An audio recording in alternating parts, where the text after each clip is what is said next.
They say it takes a village. Our children are born onto the front lines of a battlefield. A battle to be loved, a battle to be safe, and a battle to be free. Before I begin tonight, I want to warn you that what I'm going to say may be difficult for some of you to hear. Who in here has a child in their life they care about? Maybe yours, maybe a cousin, a friend, or even a neighbor. You probably have more than one. Close your eyes and think about how you feel when that little one looks up at you with big innocent eyes and smiles. Maybe that smile that says, I love you. Or maybe it's the one of those half smiles that says, I'm up to something.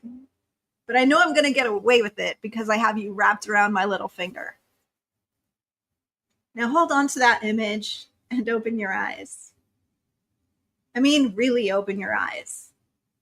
Because 1 in 4 little girls and 1 in 6 little boys will report being sexually assaulted before they reach the age of 18.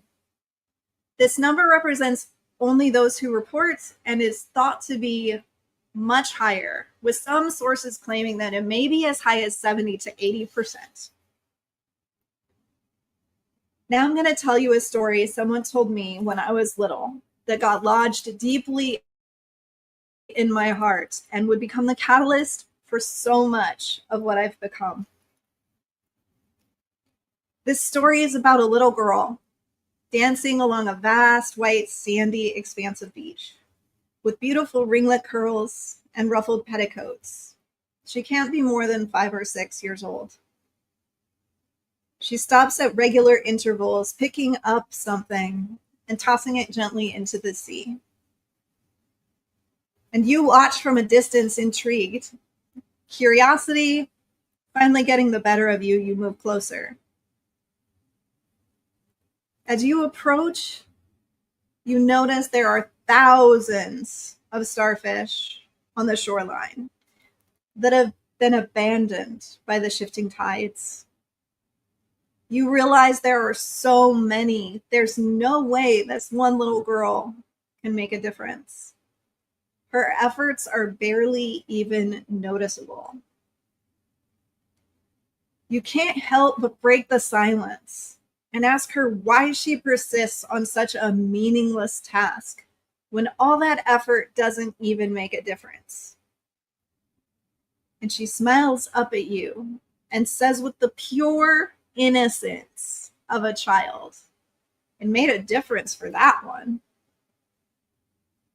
So today I'm going to give you 5 simple, actionable steps that you can take to make a difference so the kids you care about don't become one of these statistics.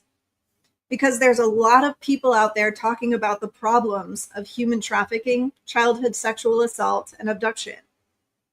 But I believe it's time to take action.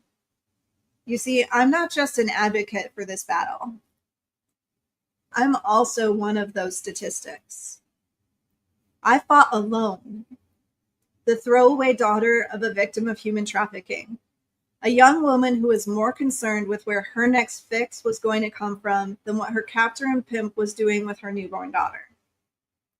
Sometimes chains aren't made of iron and steel. Sometimes they come neatly packaged in bottles of pills and syringes. Evil doesn't always show its true ugliness for all to see. Rather, it looks like your next door neighbor, the soccer coach, the respected pastor at your church, and sometimes even your husband or wife.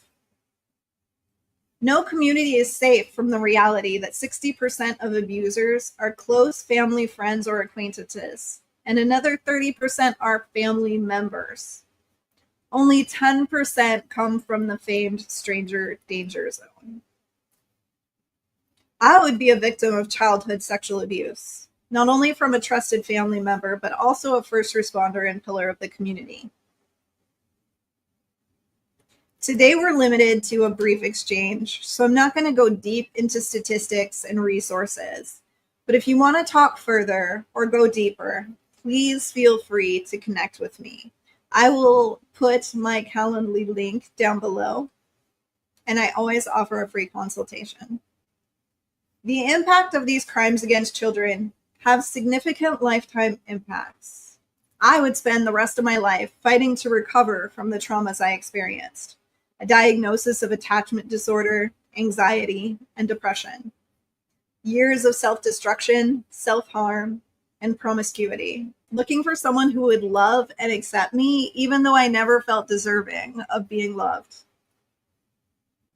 I would eventually find my way onto a long healing pathway that wound through a number of helping professions, from the emergency room to a child crimes investigations task force.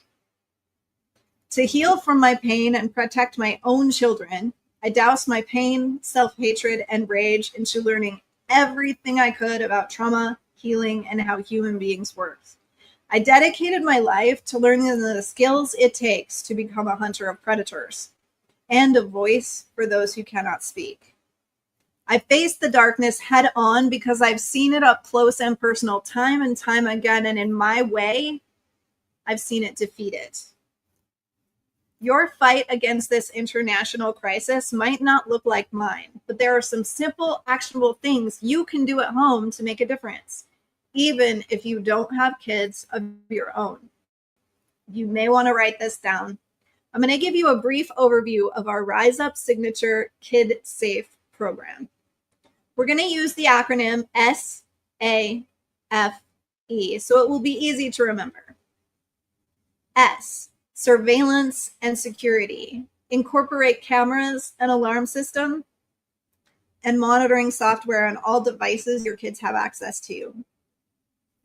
A is awareness. Know who has access to your kids. Check local sex offender registries, meet their friends, parents, and maintain relationships with teachers, coaches, and even church personnel.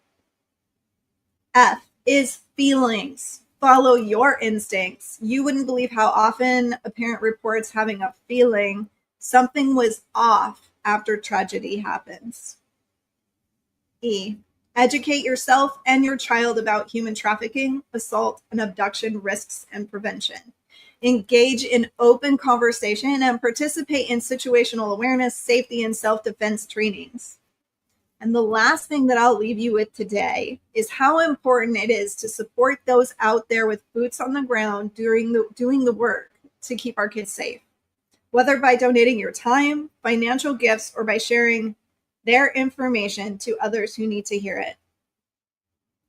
Let's go back to that beach and that one little girl tossing those starfish into the sea. Imagine for a moment, each of those starfish represents a single missing and exploited child. Now, as you watch her doing this work that seems impossible, remember her why.